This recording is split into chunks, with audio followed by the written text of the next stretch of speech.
Let the world hear his word. தேவன் தம்மை நோக்கி இரவும் பகலும் கூப்பிடுகிறவர்களாகிய தம்மால் தெரிந்து கொள்ளப்பட்டவர்களின் விஷயத்தில் நீடிய பொறுமை உள்ளவராயிருந்து அவர்களுக்கு நியாயம் செய்யாமல் இருப்பாரோ? சீக்கிரத்தில் அவர்களுக்கு நியாயம் செய்வார். லூக்கா 18 மற்றும் 8 வசனங்கள். விசுவாச வீரர் என்று அழைக்கப்பட்ட ஜார்ஜ் முல்லர் அநேக அனாதை சிறுவர்களுக்கு அடைக்கலம் கொடுத்தவர்.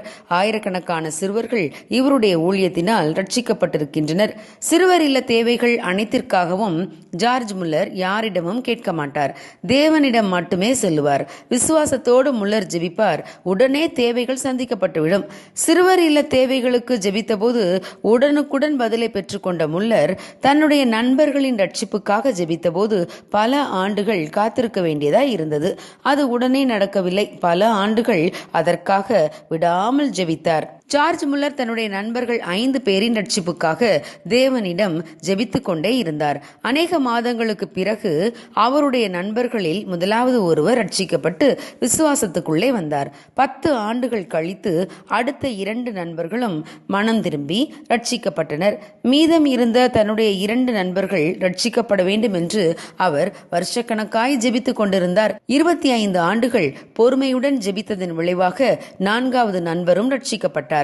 முல்லர் சோர்ந்து போகவே இல்லை. தான் மரிக்கும் வரை 52 ஆண்டுகளாக அந்த 5வது நண்பருக்காக முல்லர் ஜெபம் செய்தார். முல்லர் மரிக்கும் வரை அவருடைய நண்பர் ரட்சிக்கப்படவே இல்லை. முல்லரின் விடாப்பிடியான ஜெபமும் விசுவாசமும் வீண் போகவில்லை. முல்லர் மரித்த பின்பு அவருடைய நண்பர் முல்லரின் அடக்க ஆராதனைக்கு வந்திருந்தார். அந்த அடக்க ஆராதனையில் தன்னை இயேசு கிறிஸ்துவுக்காக அர்ப்பணித்தார். ஆம் பிரியமானவர்களே, நமது விசுவாசத்தை தேவன் கனப்படுத்துகிறார். நம் ஜெபத்திற்கு பதில் கொடுக்கிறார். ஆகவே நாம் சோர்ந்து போகாமல் விசுவாசத்தோடு தொடர்ந்து ஜெபிக்க வேண்டும்.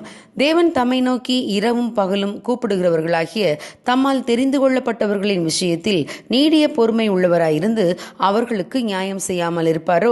சீக்கிரத்தில் அவர்களுக்கு நியாயம் செய்வார் என்று லூக்கா 18 வசனங்களில் வாசிக்கிறதை போல தேவன் நிச்சயமாய் நம் ஜெபங்களுக்கு பதில் கொடுப்பார். நாம் சோர்ந்து போகாமல் ஜெபம் பண்ண வேண்டும் என்று இயேசு கிறிஸ்துவும் நமக்கு ஒரு உவமை மூலம் கற்பித்திருக்கிறார். ஒரு பட்டணத்திலே ஒரு நியாயாதிபதி இருந்தான். அவன் யாருக்கும் அவ்வளவு சீக்கிரத்தில் உதவி செய்யக்கூடியவன் அல்ல.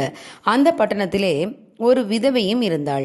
அந்த விதவை அவனிடத்திலே போய், எனக்கும் என் எதிராளிக்கும் இருக்கிற காரியத்தில் எனக்கு நியாயம் செய்ய வேண்டும் என்று விண்ணப்பம் பண்ணினாள்.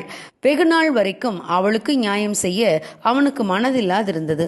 ஆனாலும் அவன், இந்த விதவை என்னை எப்பொழுதும் தொந்தரவு செய்கிறபடியால் இவள் அடிக்கடி வந்து என்னை அலட்டாதபடி இவளுக்கு நியாயம் செய்ய வேண்டும் என்று தனக்குள்ளே சொல்லிக் கொண்டான் என்றார்.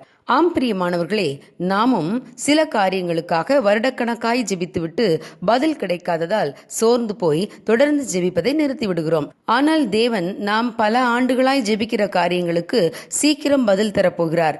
உங்கள் குடும்ப உறுப்பினர்கள் சிலருடைய ரட்சிப்புக்காக நீங்கள் பல ஆண்டுகளாக ஜெபித்துக் கொண்டிருக்கலாம். சோர்ந்து போகாதிருங்கள். உங்கள் ஜெபத்திற்கு நிச்சயம் பதில் உண்டு. உங்கள் வியாதிகள், வறுமைகள், சமாதான குறைவுகள், பிரச்சனைகள் இவைகளுக்காக நீங்கள் தொடர்ந்து ஜெபிக்கிற ஜெபம் நிச்சயமாய் பதிலை கொண்டு வரும்.